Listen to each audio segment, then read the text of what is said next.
Bonsoir à tous. Nous ouvrons ce journal par cet élément du président de la République où la délégation du Fonds monétaire international en séjour à Kinshasa a rencontré les garants de la nation congolaise, Félix Antoine Tshisekedi Tshilombo. Nous venons d'être reçus par son Excellence Monsieur le Président de la République, chef de l'État, son Excellence Félix Antoine Tshisekedi Tshilombo, moi et toute la délégation venue de Washington, conduite par les chefs de mission du Fonds monétaire international. Après 14 journées de longues discussions et de nuits entières passées à discuter ensemble, la mission est venue rendre compte à son Excellence Monsieur le Président de la République des conclusions auxquelles nous avons abouti après ces échanges. Il était question de discuter la négociation d'un nouveau programme triennal formel accompagné d'un programme climatique RST, et les discussions ont été tenues par nos services techniques et aujourd'hui c'est la fin de la mission. C'est pour cette raison que nous sommes venus rendre compte au Président de la République. Et nous avons le privilège d'annoncer à notre population que les services techniques de la République démocratique du Congo et du Fonds monétaire international viennent de trouver un accord de service sur la conclusion d'un nouveau programme triennal et d'un autre programme climatique RST. C'est des opportunités pour réformer notre pays, mais également avancer l'agenda du développement cher au Président de la République, chef de l'État. Ces deux programmes, et particulièrement les programmes soutenus par la FEC, ont une particularité exceptionnelle. Nous venons d'obtenir du Fonds monétaire international qu'au cours de ces programmes, une partie des allocations qui vont être données à la République démocratique du Congo soit convertie en appui budgétaire. C'est une intervention spécifique qui pourra aider notre pays à avancer sur les chantiers de développement de ces infrastructures, ainsi créer des externalités positives capables d'induire une croissance plus soutenue et sortir nos populations de la situation de précarité.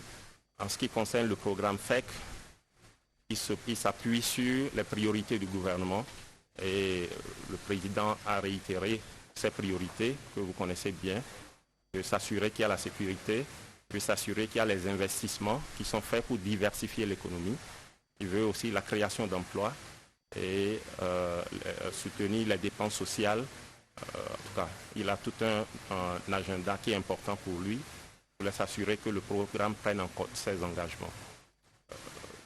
En ce qui concerne le programme pour la lutte contre le changement climatique, les discussions portaient sur les normes dans différents secteurs, comme le secteur minier, et puis comment protéger les forêts et bien d'autres.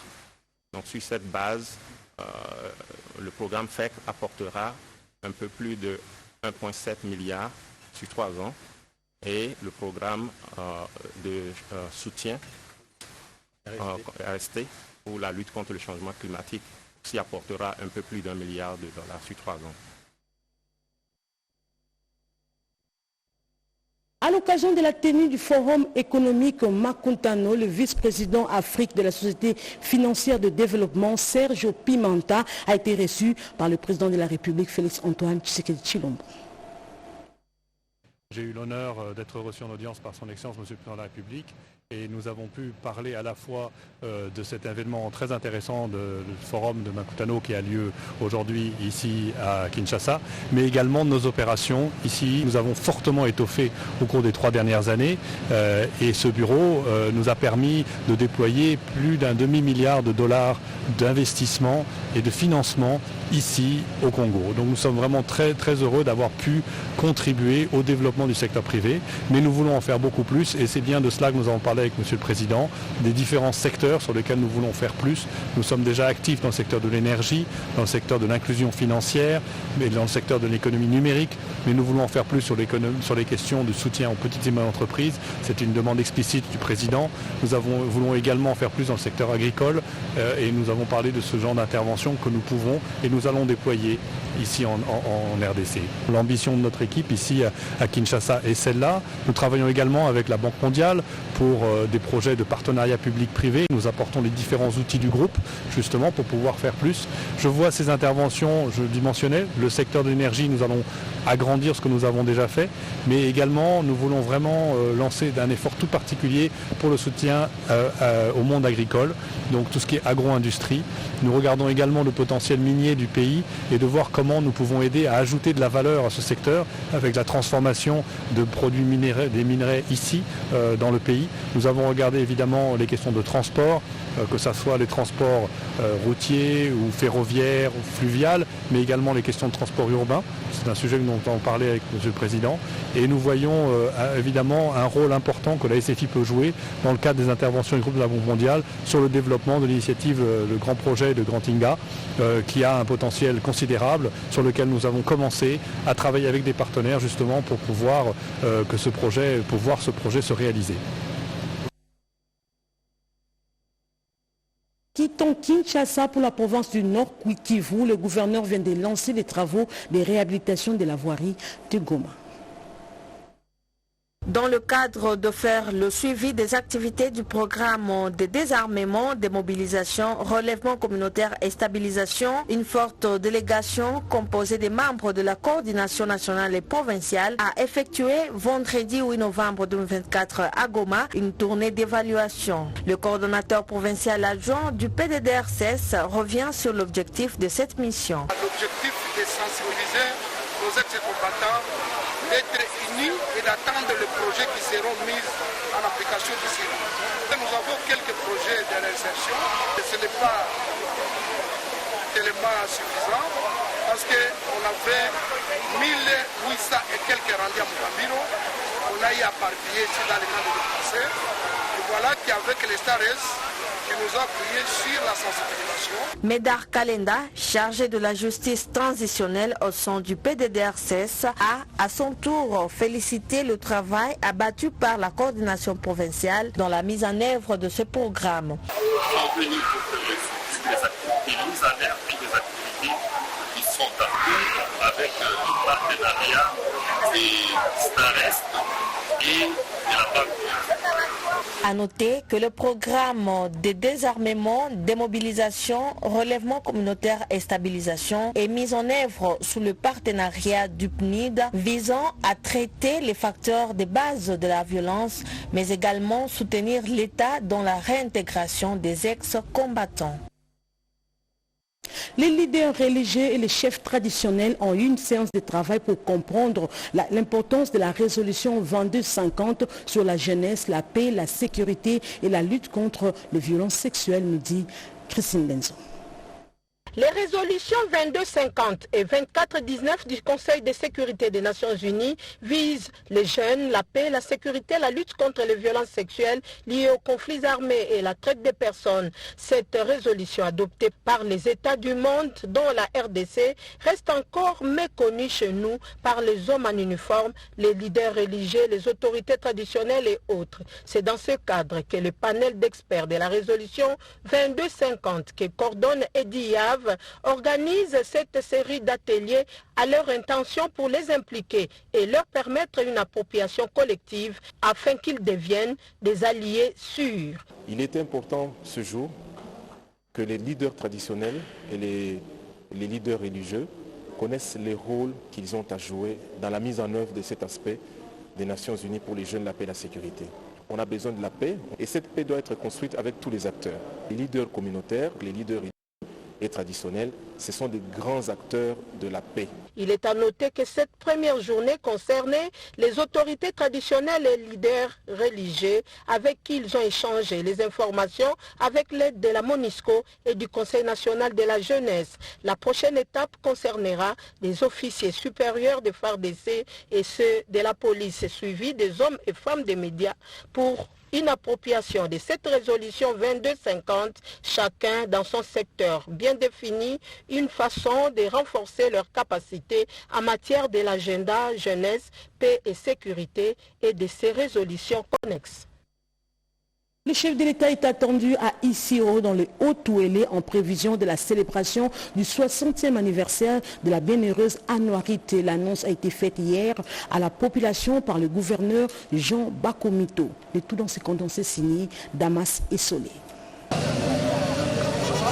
Je remercie le président de la République qui, à travers le vice-premier ministre Chabani, m'a autorisé d'effectuer des missions très importantes qui vont apporter un plus dans le développement de la province. La bonne nouvelle, c'est que le président de la République sera avec nous ici, comme nous l'avons annoncé. Nous avons le soutien du président de la République pour tous les travaux qui vont s'effectuer ici. Je peux garantir que dans 6 mois, la ville d'Isiro ne sera plus celle qu'elle est aujourd'hui. Le changement va commencer par ici et va atteindre l'ensemble de la province. Le chef sera ici. De grandes choses vont être annoncées. Nous allons nous préparer à les recevoir. Moi-même, je vais descendre dans tous les quartiers pour sensibiliser, pour expliquer ce que nous faisons, ce que le chef de l'État pense pour la ville d'Isiro, pour le Haut-Ouélé, pour la Grande Orientale et pour ces pays. Et donc, merci à la population du Haut-Ouélé qui a gardé son calme. C'est la commémoration du 60e anniversaire de la bienheureuse de s'organiser à accueillir le chef de l'État, les commandants suprêmes des FARDC. C'est lui qui fait tout pour que la paix puisse régner sur l'ensemble de la République et qui fait tout pour que le développement nous atteigne à travers les 145 territoires, à travers les projets d'asphalte, à travers l'accompagnement des provinces. Plus que jamais, les provinces de la RDC n'ont jamais été accompagnées comme avec le président Félix. Maintenant là, vous allez voir vous-même les changements. Ça ne sert à rien de beaucoup parler, mais le chef est avec nous. Je le remercie. Au Congo central, on nous parle de la remise des infrastructures de base à la société civile et à l'administration de Mwanda. Pirougou Saïdi. Les réalisations de la commission de gestion Fonds Mwanda, initiative du chef de l'État Félix Antoine Tshisekedi Tshilombo Mwandais, ne se comptent plus tellement qu'elles sont nombreuses, une année après la mise à disposition de fonds au comité de gestion. Ces actions, dont la plus grande concerne l'électrification de la cité côtière, avec 15 nouvelles cabines électriques, sont déjà visibles sur terrain. Outre les réseaux de 70 km de lignes électriques et l'éclairage public composé d'au moins 900 lampadaires solaires en cours d'installation, de quoi combattre l'insécurité à la grande satisfaction de la population locale. La CGFM, présidée par Michel Makengo, ne ménage aucun effort pour s'inscrire fidèlement dans la vision du peuple d'abord, programme cher au président de la République, auteur de ses dons de 10 millions de dollars américains à sa population de la cité côtière de Mwanda au Congo central. Sous la supervision du ministre des Hydrocarbures, Aimé Molendo Sakombi, la CGFM s'est déjà investie dans plus de 30 projets communautaires et a reçu plus de 100 demandes en fourniture d'équipements divers, dont un grand nombre est en train d'être distribué aux bénéficiaires. Ces dons remis au nom du chef de l'État sont composés notamment des sous-siettes et véhicules de police, des véhicules de service pour le chef de secteur, des tracteurs, des tractopelles et autres intrants et engins agricoles aux paysans, des moteurs hors bord et filets aux pêcheurs, des milliers de bancs aux écoles, dont celle de la base militaire de Kitona, et bien d'autres projets intégrateurs. Cette série de défis bruyamment relevés par le comité de gestion de la CGFM doit inspirer les autres structures. 5 000 francs, c'est la contribution mensuelle d'un enseignant pour une mutuelle de santé. La demande est de l'intersyndicale des enseignants approuvée par le gouvernement. C'est l'essentiel de l'entretien entre le directeur chef de service de la DINACOPé avec l'intersyndicale et la mutuelle de santé des enseignants. Lucie Lavitusenda nous en dit plus. Une prise en charge totale des soins de santé de qualité pour l'enseignant congolais, c'est la résolution des assises du mois d'août dernier entre l'intersyndicale des enseignants et le gouvernement congolais. Cette question a été approfondie ce mercredi 13 novembre 2024 entre l'intersyndicale, la mutuelle de santé des enseignants et le service de la préparation des payes et de la maîtrise des effectifs des enseignants. Selon le directeur chef des services de la DINACOP, Boniface Mbaka, la ministre d'État, ministre de l'Éducation nationale, Raïssa Malou, tient à l'aboutissement heureux de cette question. Lors de vos assises paritaires, banque gouvernementale, banque syndicale, approuvez-vous que cette demande venait de vous et non du banc gouvernemental qui n'a fait qu'approuver cette demande qui reste légitime légal parce que la santé n'a pas de prix. Les deux parties se sont mis d'accord à accompagner l'enseignant dans cette démarche. Nous nous sommes mis d'accord pour que l'enseignant qui a accepté de cotiser 5 000 francs pour sa prise en charge médicale soit effectivement content du service que nous lui rendons, nous en tant que mutuelle. Les syndicalistes ont validé la décision que nous avons prise ensemble sous le leadership de Madame la ministre d'État. Et la réunion a été conduite par le directeur national du CECOP, et tous ensemble, nous avons levé l'option de pouvoir accompagner l'enseignant dans cette démarche qu'elle a elle-même initiée et acceptée. L'intersyndicale s'est dit satisfait des résolutions adoptées lors de cette rencontre. Là-bas, une conférence de l'agenda sur la paix et la sécurité de la population a été organisée par le mouvement des jeunes pour la dignité et le développement RTNC Lualaba. C'est à l'amphithéâtre Kabila Tshisekedi de l'université de Kolwezi que s'est tenue cette activité de l'agenda de la population. Dans son mot d'ouverture, l'ambassadeur universel de la paix et président national du mouvement des jeunes pour la dignité et le développement MJDD a salué la participation des fiertés nationales qui ont répondu présents à son invitation. Félim Benga a dans son mot insisté que la sécurité est une affaire de tous, d'où il faut un accompagnement à l'autorité provinciale. Ensuite est venu le moment d'exposer de différents sujets. D'abord, l'assistant Fabrice Mbayo, représentant du recteur de l'université de Kolwezi, a parlé sur la concertation intergénérationnelle, sur le changement de mentalité, cohésion et identité nationale. Il a invité l'assistance à valoriser l'éducation culturelle, accepter ses origines et son identité, ainsi que changer la mentalité. Monseigneur Jean-Pierre Yave, représentant de l'évêque du diocèse de Kolwezi, a lui exposé sur le thème gouvernance participative et le vivre ensemble collectif. Il a fait la promotion du vivre ensemble qui invite l'assistance à accepter son semblable. Le criminologue Vould Moussevou a parlé du thème la sécurisation à la base. Il a fait savoir que les faits criminels observés dans la société se traduisent par les pratiques comme le cambriolage, le braquage, la pratique cléboa et autres. Il a invité la population à dénoncer les personnes suspectes et même les pratiques déviantes. La réussite de cette activité a été saluée par l'assistance qui veut à ce que ce genre de rencontres soient régulières pour renforcer la confiance entre gouvernants et gouvernants. Les forces vives de la province du Haut-Katanga se préparent déjà pour accueillir les chefs de l'État dans cette partie du territoire national. Plus de détails dans ce reportage de Cédric Kenina. L'audience de séjour est ouverte à vos pieds. Le caporal Ngandou Kamba Georges a comparu ce 12 novembre 2024 dans une audience publique tenue au quartier Kabulameshi sur l'avenue Maïcha dans la commune de Lubumbashi. Ce militaire de la garde républicaine comparait depuis une semaine dans un procès tentaculaire où il est accusé par la justice militaire garnison de Lubumbashi d'avoir occasionné le décès d'un policier de la brigade minière venu dans une intervention pour lui rafler. L'arme qu'il avait utilisée a tiré plus de 32 balles dans un rayon d'1 kilomètre pour aller se réfugier dans la parcelle des sujets chinois qu'il employait comme gardien. Son procès a amené devant la barre des renseignements de la police nationale congolaise des témoins qui ont vécu l'événement. Caporal Ngandou Kamba a à cette deuxième audience nié les faits devant le tribunal où il répond de 2 chefs d'accusation, meurtre et dissipation de munitions de guerre. Ça dépend. Quelqu'un pouvait l'abattre, ce n'est pas moi qui l'ai tué. La défense ayant rappelé à cet effet, le ministère public de la présomption d'innocence de leur client a poussé ce dernier, représenté par l'auditeur de garnison, Aimé Oumba, de revenir sur des questions de fait qui n'ont pas été posées, option soutenue par la partie civile. Nous avons besoin de l'arme du crime. Nous avons besoin des cartoucheurs de ces militaires. Nous avons besoin des chargeurs de militaires.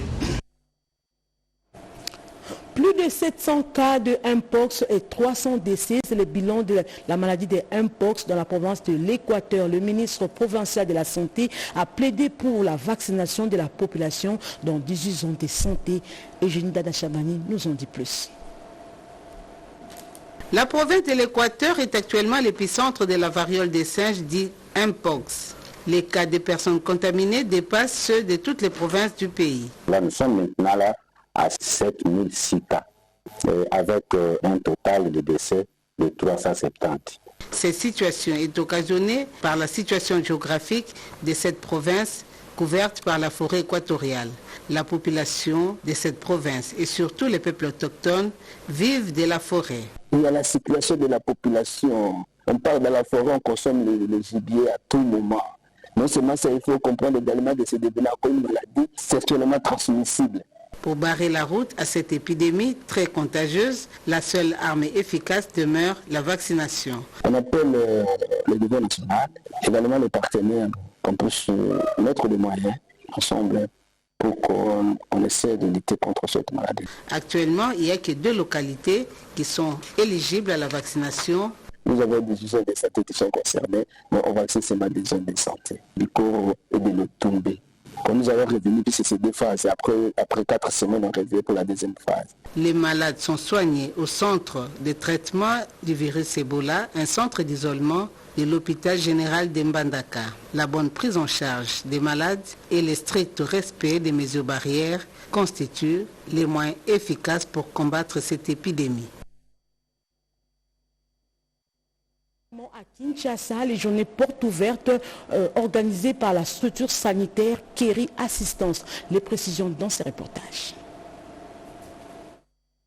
La santé, l'un des piliers sur lesquels s'appuie l'action quinquennale du chef de l'État Félix-Antoine Tshisekedi Tshilombo. Dans cette philosophie s'inscrit la concierge Keri Assistance Médicale, un maillon important dans la matérialisation de la couverture santé universelle. Ces 3 jours des portes ouvertes ont été mis à profit pour décliner les objectifs poursuivis. Remercier son Excellence, Monsieur Félix-Antoine Tshisekedi, président de la République démocratique du Congo, qui a fait de la santé l'un des piliers principaux de son action à la tête de l'État. Ceci facilite à la population congolaise d'avoir une santé pour tous et Keri Assistance Médicale, par les services que nous offrons, participeront aussi à cette avancée. Notre objectif en République démocratique du Congo, c'est d'avoir des partenariats dans le domaine de santé, dans le domaine du conseil, dans la vente d'équipements et également d'équipements médicaux. Nous proposons avec nos équipes qui sont sur place des services à domicile. Des offres sanitaires qui s'adaptent selon les intéressés aux besoins de la prise en charge sanitaire en République démocratique du Congo. Avec un plateau technique au standard, Keri Assistance joue également le rôle passerelle dans les cas extrêmes d'évacuation sanitaire vers l'étranger. Kasaï oriental, précisément à Mbujimaï, l'on nous apprend l'arrêt des travaux de lutte anti-érosive. Anastasie Dombo nous en parle. Exécuté par l'entreprise Safrimex sous la supervision de l'Office des voiries et drainage, les travaux de réhabilitation des chaussées et de lutte anti-érosive dans la ville de Mbujimaï vont à pas de tortue. À la veille de la saison pluvieuse, la population s'inquiète, leurs élus aussi. La ville de Mbujimaï, c'est une ville qui est menacée sérieusement par les quais d'érosion. Le constat, honorable président, est que quand les travaux sont lancés, au bout d'une courte période, les travaux sont aux arrêts. Et quand nous faisons nos descentes de contrôle parlementaire, les informations que nous récoltons démontrent que dans le plan de décaissement, les fonds ne suivent jamais. Si le ministère des Finances débloque 10, 20, 30% pour l'exécution des travaux et ces paiements ne suivent pas, ce qui fait que les entrepreneurs arrêtent d'exécuter les travaux. Honorable Président, ma question est de savoir à quand la relance des travaux de la lutte anti-érosive dans la province du Kasaï oriental et précisément dans la ville de Mbujimaï. L'éradication des ravins Tchombela est un motif de soulagement pour la population de Mbujimaï dans le Kasaï oriental. Le chef de la province du Haut-Katanga se prépare déjà pour accueillir le chef de l'État dans cette partie du territoire national. Plus de détails dans ce reportage de Cédric Kinina. C'est une matinée tenue dans un contexte particulier jeudi 14 novembre à 10 jours de l'arrivée du président de la République Félix Antoine Tshisekedi Tshilombo à Lubumbashi.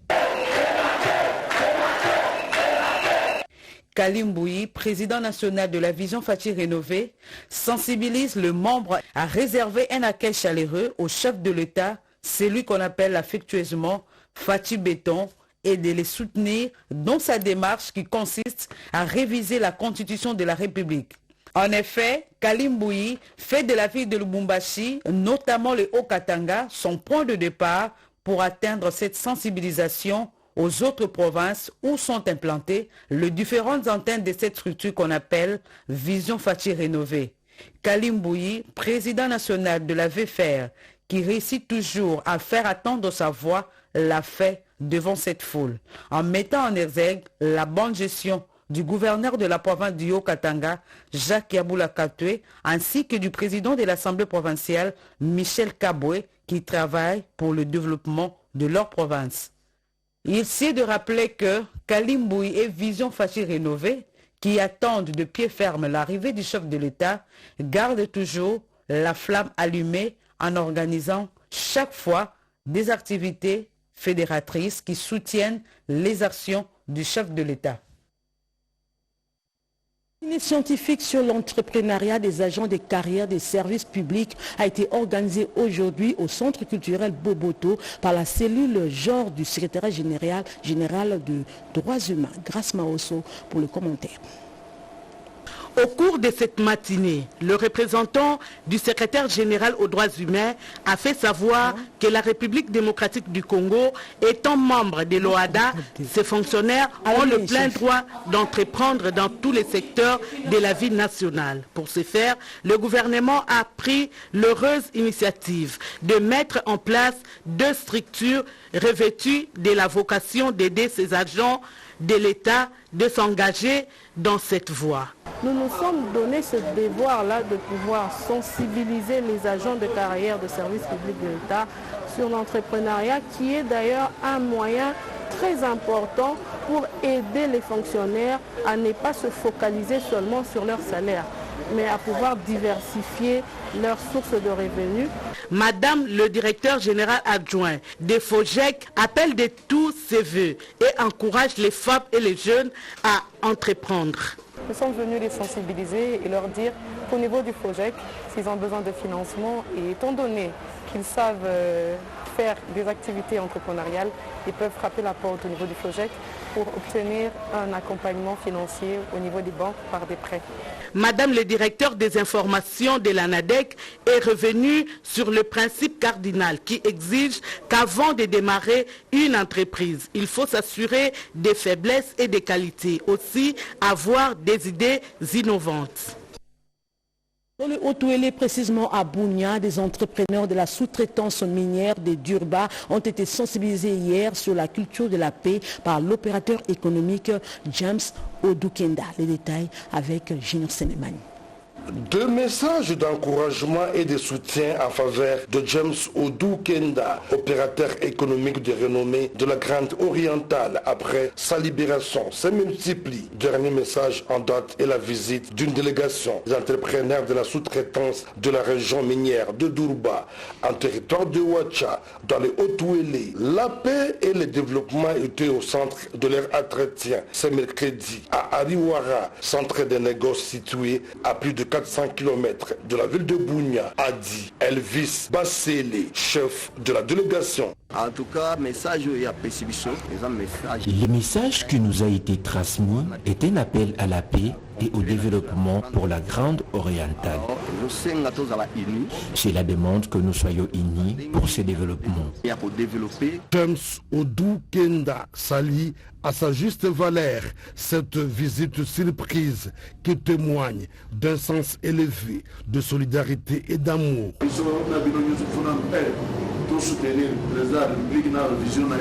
Ensemble, nous devons soutenir le président de la République et sa vision, car il souhaite nous voir vivre en paix et atteindre le développement.